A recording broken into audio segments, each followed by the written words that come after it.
ఈ వీడియోలో చెప్పాలనుకున్నటువంటి అంశం ఏంటి అంటే, ముఖ్యంగా ఎవరికైతే జ్యోతిష్యం మీద చాలా ఆసక్తి ఉండి నేర్చుకోవాలి అనేటువంటి తాపత్రయం ఉన్నప్పుడు మొట్టమొదటిగా మనం చేసేటువంటి పని ఏంటి అంటే, ఒకప్పుడైతే దానికి సంబంధించినటువంటి పుస్తకాలు ఎక్కడెక్కడ దొరుకుతాయి అనే దాని ఆధారంగా ఆయా పుస్తకాలను సేకరించి దాని నుండి కొద్దిగా జ్ఞానాన్ని తీసుకోవడము, లేదా మనకి అందుబాటులో ఉండేటువంటి జ్యోతిష్కుల దగ్గరికి వెళ్ళి నేర్చుకోవాలి అనే విధంగా కొందరికి అవకాశం ఉండేది.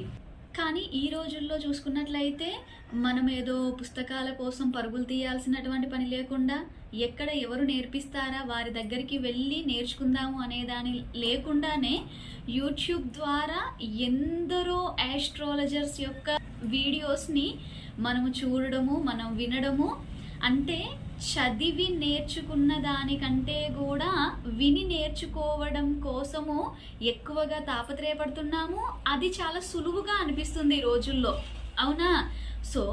ఇక్కడ తప్పేం కాదు. ఏంటి అంటే, మనకు ఉండేటువంటి మీడియా రంగాన్ని నెగటివ్గా వాడుకుంటే తప్పు, కానీ ఒక విద్యని అభ్యసించడం కోసము పాజిటివ్గా వాడుకోవడం తప్పేం కాకపోయినప్పటికీ కూడా మొట్టమొదటిగా చూడండి, విన్న ప్రతి దాన్ని కూడా బుర్రలోకి తీసుకోకూడదు. ఎందుకు అంటే, అది ఏ ఆస్ట్రాలజర్ అయినా అయ్యుండొచ్చండి. ఎవరైనా, ఇది నేనైనా ఇంకెంత పెద్ద ఆస్ట్రాలజర్ అయినా ఎవరైనా కూడా, వారు ఏ శాస్త్రం, ఎవరు రాసిన పుస్తకం లేదా ఏ గురువు ఆధారంగా నేర్చుకున్నారో కంప్లీట్గా నేర్చుకున్న దాన్నే లేదా తన గురువు చెప్పిన దాన్ని మాత్రమే అక్కడ వర్ణించరు. వారి యొక్క స్వంత అనుభవం కూడా జోడించడం అనేది ఖచ్చితంగా జరుగుతూ ఉంటుంది. ఇలాంటి సందర్భంలో ఏమవుతుంది అంటే, ఒకే గురువు గారి దగ్గర లేదా ఒకే పుస్తకం నుండి నేర్చుకున్న వారి యొక్క అభిప్రాయాలు కూడా కొన్నిసార్లు వేరుగా వ్యక్తమవుతూ ఉంటాయి. అక్కడ మన అభిప్రాయాలు కూడా జోడించడం జరుగుతుంది కాబట్టి. ఇలాంటి సందర్భంలో ఏంటి అంటే, ముఖ్యంగా నేర్చుకోవాలి అనే ఆకాంక్ష ఎక్కువగా ఉన్నప్పుడు మాత్రము ఫస్ట్ మనం నమ్మాల్సింది ఏంటి అంటే, మనము ఈ జ్యోతిష్ శాస్త్రంలో ఎన్నో రకాల పద్ధతులు ఉన్నాయి. ఫలిత భాగాన్ని చెప్పడం కోసము ఏదైతే ఒక జాతకం ద్వారా మనము విశ్లేషణ అనేది, మన భూత భవిష్యత్ వర్తమానాలు తెలుసుకోవడమే ఫలిత జ్యోతిష్యము. దీనిలో ఎన్నో రకాలైనటువంటి పద్ధతులు ఉన్నాయి. అందులో ఈ పద్ధతి మాత్రమే గొప్పది, ఇంకో పద్ధతి గొప్పది కాదు అనేది లేదండి. అన్ని పద్ధతులు ఉన్నాయి కాబట్టే ప్రతి ఒక్క పద్ధతి ద్వారా కూడా ఎంతో కొంతమంది అభ్యసిస్తూ దాని ద్వారా ఫలితం చెప్పిన వాళ్ళు కూడా ఉంటున్నారు. ఆ పద్ధతి అనేది తప్పైనప్పుడు దానిలో వాళ్ళకి రిజల్ట్స్ రాకపోయి ఉండేవి కదా. కానీ అన్ని పద్ధతులు సరి అయినవే. ఆయా పద్ధతి ద్వారా వారు నేర్చుకున్న జ్ఞానం ద్వారా వారి ఉండేటువంటి ఉపాసన బలమే అవ్వచ్చు, వారి జాతక బలమే అవ్వచ్చు, వారిని నడిపిస్తూ ఉంది. అయితే మనము అన్నింటినీ నేర్చుకోవడం మాత్రము సాధ్యపడుతుందా అంటే, ఇట్స్ ఇంపాసిబుల్ అని చెప్పొచ్చు. నేర్చుకోలేం కదా అన్ని పద్ధతులన్నింటినీ కూడా. మరియు అన్ని పద్ధతులు కూడా సరి అయినవే అనేసి మన బుద్ధికి స్ఫురించదు కదా. కాబట్టి మొట్టమొదటిగా ఎవరైతే నేర్చుకోవాలి అని అనుకుంటారో వారందరికీ కూడా మీరు రకరకాల ఆస్ట్రాలజర్స్వి విన్నప్పుడు అవ్వచ్చు, చూసినప్పుడు అవ్వచ్చు, చదివినప్పుడు అవ్వచ్చు, ఏ దానికి మీరు కనెక్ట్ అవుతున్నారు అది ముందు చెక్ చేసుకోండి.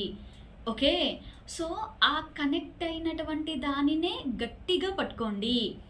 ఆ కనెక్ట్ అయినటువంటిది మిగిలిన ఎవరికి నచ్చకపోయినా పర్లేదు, మిగిలిన వాళ్ళు దాన్ని అసత్యమని వాదించినా పర్లేదు. బట్ మీరు కనెక్ట్ అయ్యారు అని అన్నప్పుడు, మీకు అంత నేర్చుకోవాలి అనే విధమైనటువంటి ఆ పిచ్చి ఎక్కువగా ఉన్నప్పుడు దాని మీదనే ఫోకస్ పెట్టండి. ఒక్కటి మాత్రము నిజము, నువ్వు ఈ ప్రపంచంలో ఉండేటువంటి ఎందరో గురువులు రాసినటువంటి, ఎందరో మహర్షులు రాసినటువంటి ఎన్నని శాస్త్రాలు చదవగలవు. నువ్వు నమ్మిన నీ గురువు మీద విశ్వాసం ఉంచి ముందడుగు వేయు అనేది మాత్రం సరి అయినది ఖచ్చితంగా. ఓకే, కాబట్టి మనము ఏదైతే దేనికైతే కనెక్ట్ అవుతామో దాని మీద ఇంకా వేరే వారి యొక్క అభిప్రాయాలను తీసుకోవడం కాదు. మిమ్మల్ని మీరు స్ట్రాంగ్గా ఉంచుకోండి. ఇక్కడే ప్రతి సమస్యకి పరిష్కారం లభిస్తుంది అనే స్ట్రాంగ్ ఒపీనియన్ని, గట్టి సంకల్పాన్ని పెట్టుకోండి. అంతేగాని ఒక దాని దగ్గర ఒక ఫార్ములా తెలుసుకొని దాని ఆధారంగా కొద్దిగా మ్యాచ్ అయ్యింది, ఇంకా కొన్ని మ్యాచ్ అవ్వట్లేదు, మేబీ అవి మ్యాచ్ అవ్వట్లేదు అంటే మిగిలిన వేరే వాళ్ళు చెప్పిన దానిలో కూడా ఈ పాయింట్ ఉండుండొచ్చు అనే విషయంగా అవ్వచ్చు. లేదా కొన్నిసార్లు మన జాతకంలో కొద్దిగా నెగటివ్ ఉంటుంది కన్ఫామ్గా, ఎవరి జాతకంలోనైనా. అది మనం నేర్చుకుంటున్నటువంటి మనకి నచ్చినటువంటి ఆ జ్యోతిష్యం ద్వారా నేర్చుకునే క్రమంలో అది నెగిటివ్ అని అర్థమైంది, కానీ మన మనసు ఏం చేస్తుంది, అది నెగటివ్ అనే దానిని ఒప్పుకోకుండా మేబీ ఇంకా ఇందులో ఏదైనా లోతైన అంశం ఉంటుందేమో, దాని ద్వారా ఇది ఎక్కడైనా పాజిటివ్ కలుగుతుందేమో అనేటువంటి విధంగా వెంపర్లాటలో ఈ అంశాలలో ఎవరైతే పాజిటివ్గా చెప్తారో మన బుద్ధి ఒకసారి అక్కడికి కూడా తీసుకెళ్తుంది. మేబీ వాళ్ళు దాన్ని పాజిటివ్గా చెప్పారు అంటే అది కూడా నిజమై ఉండొచ్చు కదా, సో నేను అక్కడ అది కూడా నేర్చేసుకుంటాను. అంటే ఇలాంటి వాటి వలన ఏం జరుగుతుంది అంటే ముందు మన మైండ్లో చాలా డిస్టర్బెన్సెస్ వస్తాయి. ఏది వాస్తవం ఏది అవాస్తవం అనేటువంటి విషయంలో చాలా కన్ఫ్యూజ్ అవుతాము. మరి ఒక యాస్ట్రాలజర్గా కన్ఫ్యూజన్స్ అన్నీ తొలగించుకోవడానికి ఇంత గొప్ప శాస్త్రాన్ని ముందట పెట్టుకున్నావు.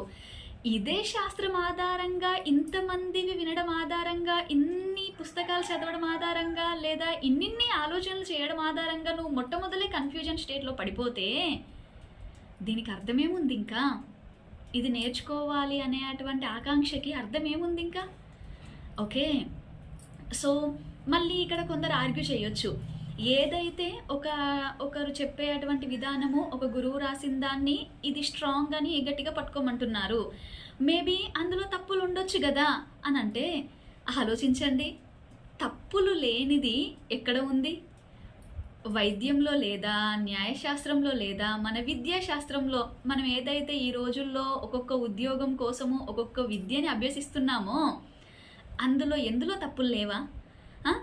ఇంజనీరింగ్ చదివినటువంటి వ్యక్తి, ఏదైనా మంచి సివిల్ ఇంజనీర్ చదివినటువంటి వ్యక్తి, ఆయన నిర్మించే ఏ కట్టడాలైనా కూడా అంతే విధమైనటువంటి దృఢత్వాన్ని కలిగి ఉంటున్నాయా? కాదు కదా. తప్పులు లేనిది దొరకాలి అన్నా కూడా అసలు అలాంటివి ఉండవు అనేటువంటి దాన్నే మనం ఫస్ట్ గట్టిగా పట్టుకోవాలి. తప్పులు వెతకడం మొదలు పెడితే ఎందులో లేవండి తప్పులు కదా. కాబట్టి ఎవరైతే ముఖ్యంగా జ్యోతిష్య శాస్త్రాన్ని ప్యాషన్గా కాకుండా ఒక పిచ్చిగా తెలుసుకోవాలి అనేటువంటి విధంగా ఎవరికైతే సంకల్పం ఉంటుందో ఎలాంటి అపోహలు ఎలాంటి అనుమానాలు పెట్టుకోకండి. అది ఎంత చిన్న విద్య అవ్వచ్చు, వారు చెప్పే విధానంలో ఎంత షార్ట్ అంటే ఎంతెంత చిన్న చిన్న విధమైనటువంటి ఫార్ములాస్ ఉంటుండొచ్చు. మనం ఎంత కనెక్ట్ అయ్యామనేది ముఖ్యం. మనం కనెక్ట్ అయినటువంటి విధానంకి మన నమ్మకము, మన విశ్వాసము, మనము నమ్మిన దైవము, మన యొక్క గురువు, వీరిని గట్టిగా పట్టుకొని ఎస్ నేను దీనిలో ఇది నాకు అసలు ఈ పాయింట్ ఎలా చూడాలో నాకు అర్థం అవ్వట్లేదు అసలు అనేటువంటి పరిస్థితులు కనుక మనకు వచ్చినప్పుడు మీ నమ్మకము, మీ విశ్వాసము, మీ సంకల్ప శక్తి ఏదో ఒక రూపకంగా ప్రకృతి మీకు హెల్ప్ చేసి దానిలో ఉండేటువంటి అడ్డుతెరలను తొలగిస్తుంది.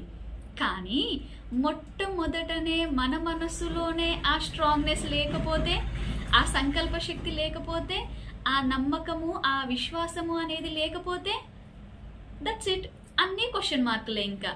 ఓకే, కాబట్టి ఏది ఎక్కడ ఎలా, ఎవరు చెప్పేది, ఎవరు నేర్పించేది, ఎక్కడ చదివింది, ఎవరు రాసింది, ఏది వాస్తవం అనేటువంటి దానిలో వెతుక్కుంటూ రోజులు, నెలలు, సంవత్సరాలు ఇవన్నింటిని వ్యర్థం చేసే బదులు ముందు మనలో ఉండేటువంటి ఒక నెగటివ్ థింకింగ్ని బయటకు పెట్టి సరి అయిన దారిలో ముందుకు వెళ్తారని ఆశిస్తూ నమస్తే.